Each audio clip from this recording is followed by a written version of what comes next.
Greetings, my name is Peter Alexander.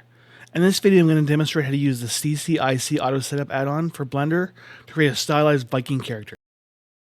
The updates to the add-on have really streamlined the character creation process, such that it is competitive and in some ways superior to the ZBrush pipeline. The first thing I'll do is set up the link to Blender. In some cases this will be established automatically if both applications are open. If it's not, initiate the connection in Character Creator 4 and do the same in Blender. Once the applications are speaking to each other, you can send the data over in a variety of ways. To send over the character, you can choose between sending the entire rigged avatar or just the morph shape. The best way of changing the character drastically is to use the send avatar function. This will send the rigged character along with the character's hair and accessories to Blender. This is the preferred method, as it allows you to use the proportion editor. This function is similar to Character Creator's version of the proportion editor, but it has some scaling features that Character Creator currently does not.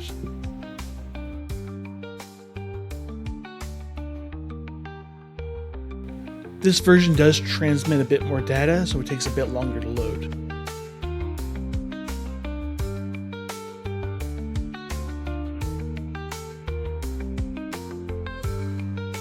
As you can see, the armature has been included, which will allow you to use the proportion editor.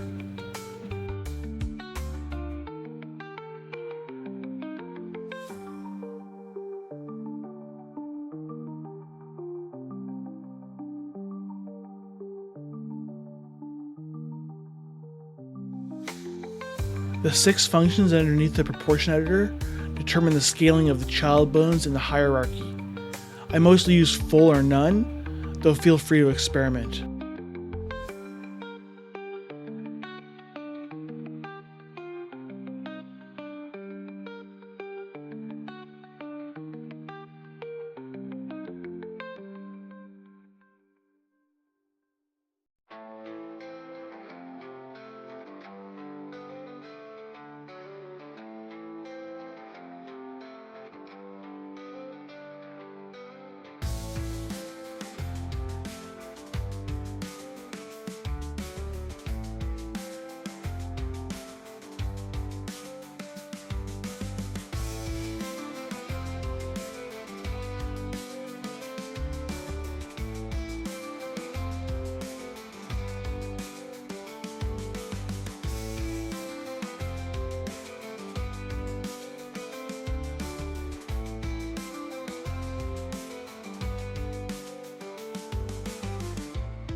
You can also change your view to silhouette with a bone overlay to get a better view of your character's proportion.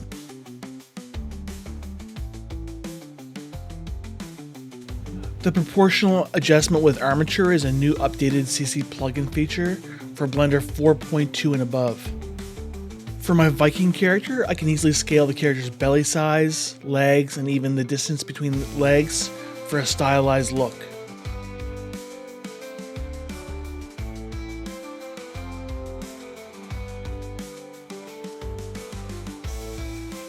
I wish to highlight the strong arms of the Viking warrior. Here I enlarge the bone scale to enhance the lower arm.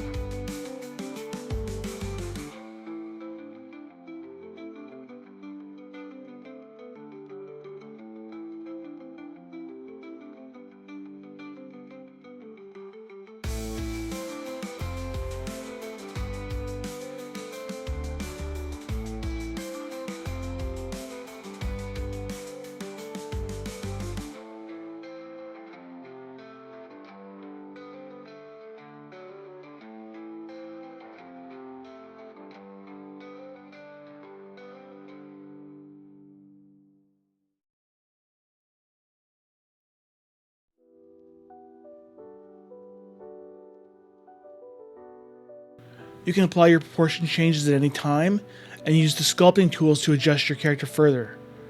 I constantly switch back and forth between these functions. The proportion editor is for broad proportional changes. The sculpting tools are for specific changes within those proportions. The overall bone scale adjustment is very important, and I highly recommend that you finalize this before you get to the sculpting stage. Keeping the correct relationship between the bone and the mesh will ensure correct deformations during animation. You can later convert this CC character's morphs to a slider, which can blend well with other characters. Here I try to give the Viking a big rounded belly, strong shoulders, and a short neck.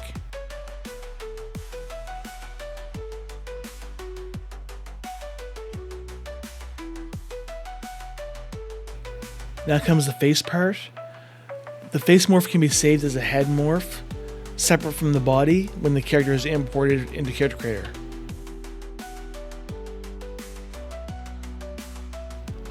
Once the sculpting is complete, I'm going to send this character data back to Character Creator using the Go CC function.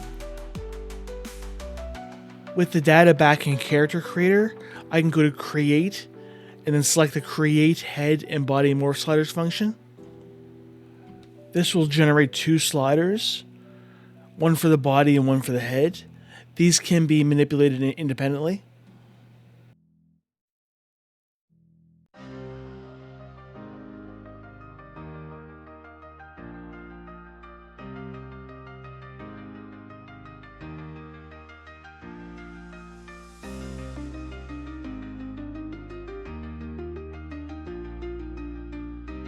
There's a few other things you can do in Character Creator to adjust the mesh.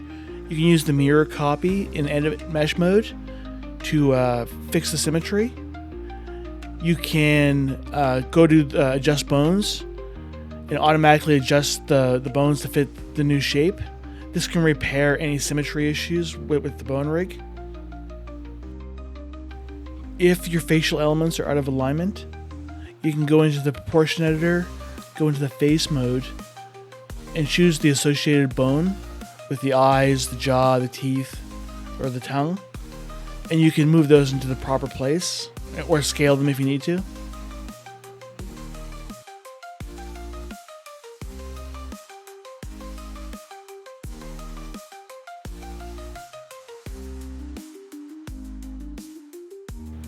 Back in Blender, I will do some very light texture editing. I usually edit my textures in 3D code, just to be honest, but for the sake of keeping things mostly in Blender and Character Creator, I will demonstrate how to edit the textures using this pipeline.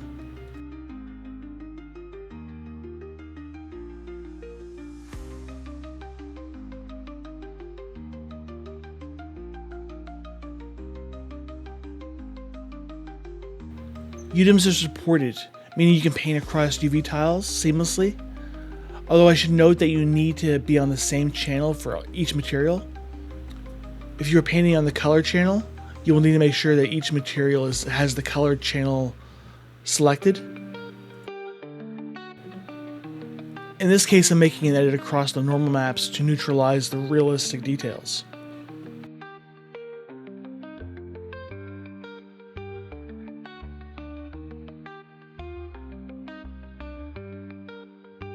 And here I'm switching back to the color channel to do some texture painting.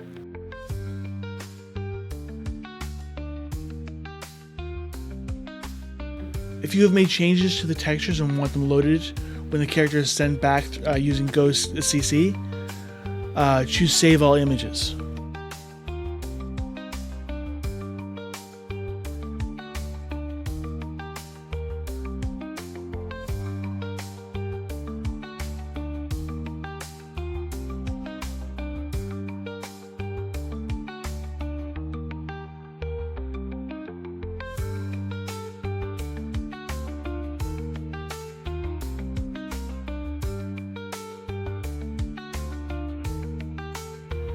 Everyone models differently with their own techniques, so I'll not go into the subject too deeply. I will say that I like to keep my assets as low as resolution as possible until I need to increase the detail.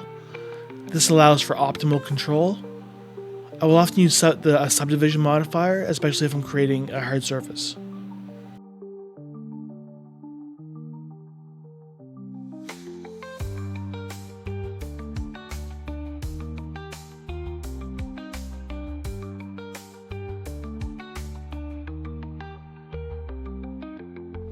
Blender has a wide array of modifiers.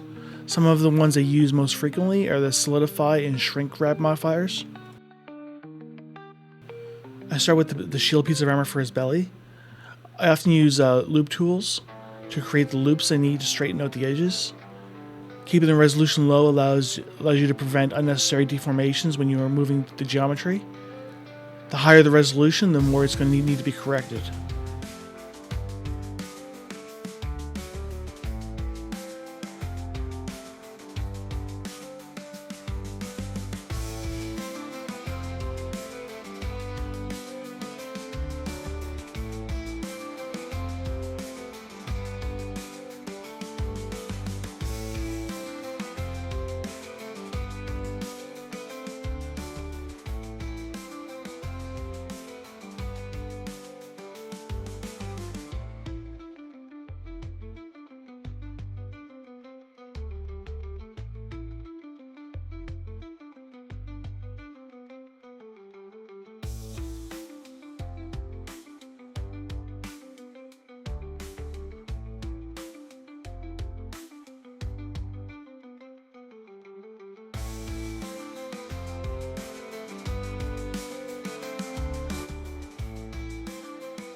Skipping ahead to further in the process, I've completed a lot of the accessories, and I've started to do a bit of basic texturing.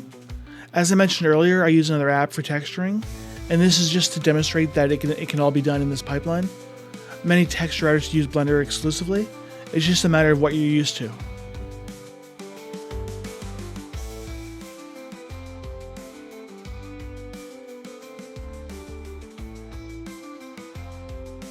There's also a ton of great add-ons for this purpose, including UC Paint, which I highly recommend checking out, and it's free.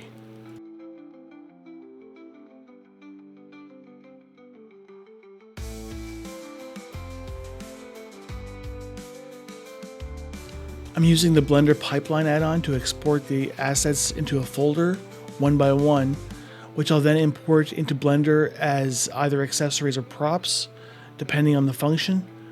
If your accessories have spring bones, such as this beard piece I've created, you will need to import it as a prop rather than an accessory. You can turn it into an accessory by parenting it to a bone on the character in Character Creator. The reason this is the case is just because there's certain information that doesn't get translated when you import it as an accessory.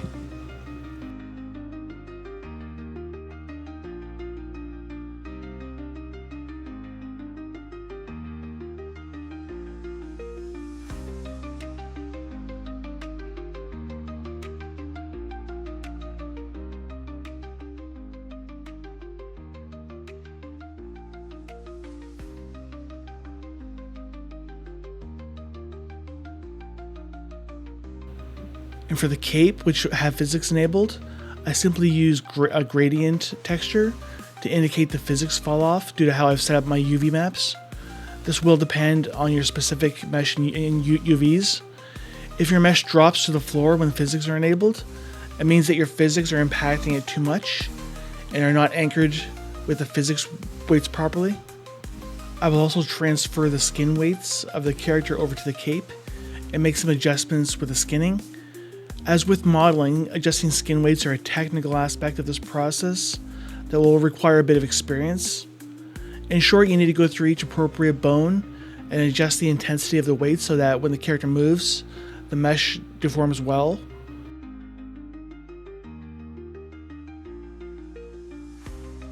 Here I'm using the weight smooth process to soften the transitions between the different sections of the cape.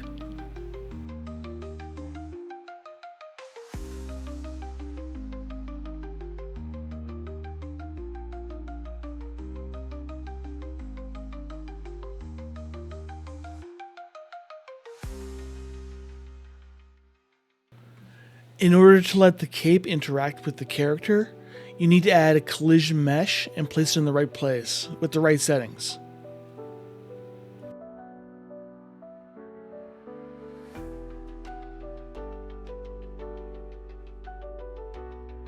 After some experimenting, I decided to go into the edit mesh function and just adjust the natural curvature of the cape so that it flows off his body better.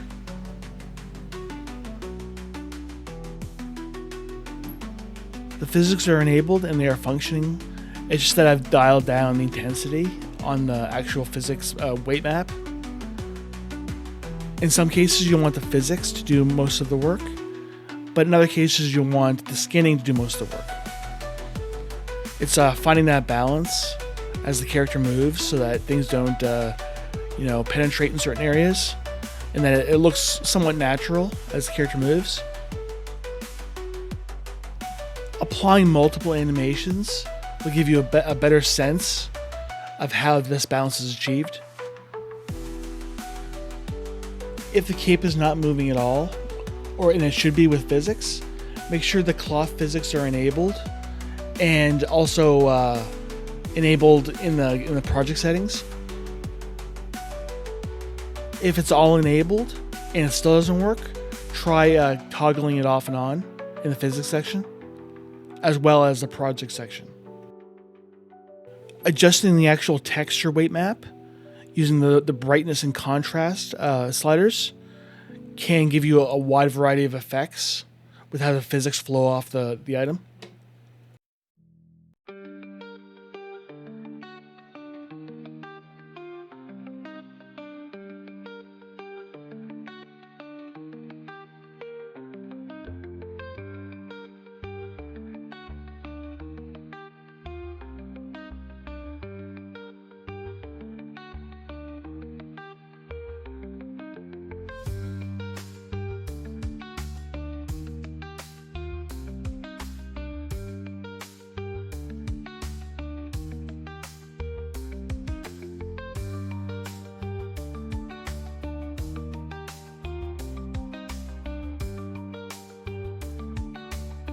If you have an item with spring bones, you can set those up using the edit spring bones function. For hair, I usually only keep certain aspects of it enabled, generally the ends of the hair. Keep in mind that spring bones are not skinned to the character model, and they do not obey physics collisions. However, in iClone, you can disable the spring bone and animate the hair in this case, frame by frame. It's just that when the character is moving and the spring bones move, it will not collide with the model.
Skinning becomes a bit more complicated when you have a rigid item intending to deform over a soft surface, such as this shield armor over this big rotund belly.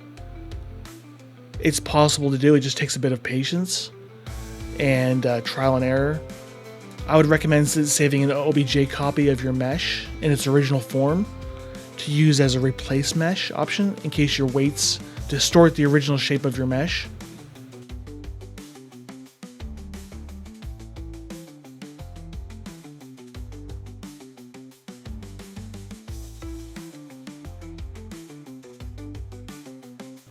Creating expressions can be done using this pipeline. You will need to export the character as an FBX with expression sequence. This will allow you to edit the expressions using the shape keys in Blender.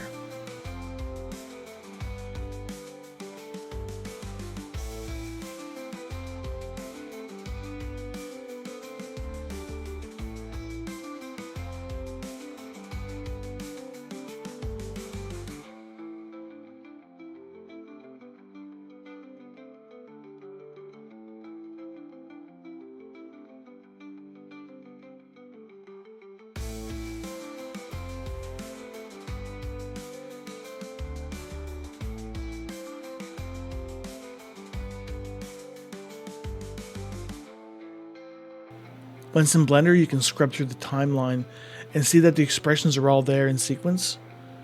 When you go to your shape key menu, you will see each expression activate as you scrub through the timeline.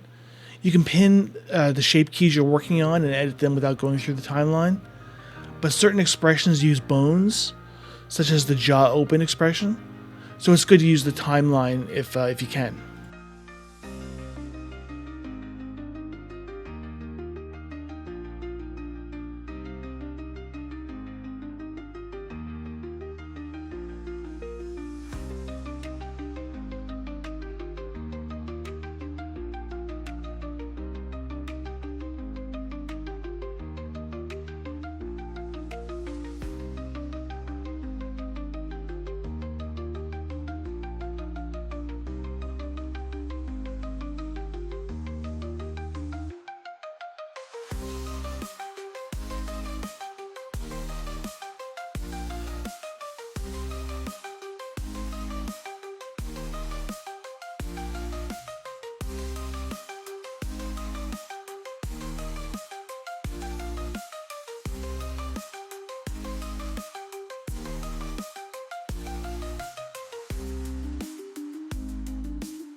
Once you are finished editing, you need to export the FBX file.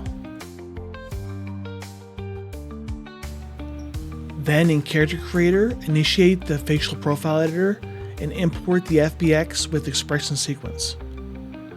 This will populate the expressions with the appropriate data.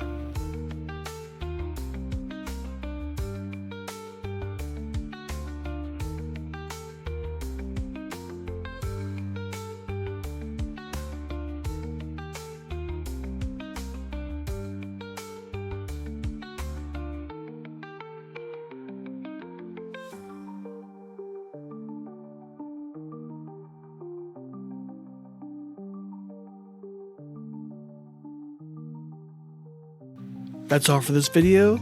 I hope I was able to provide some information that will help you create your characters.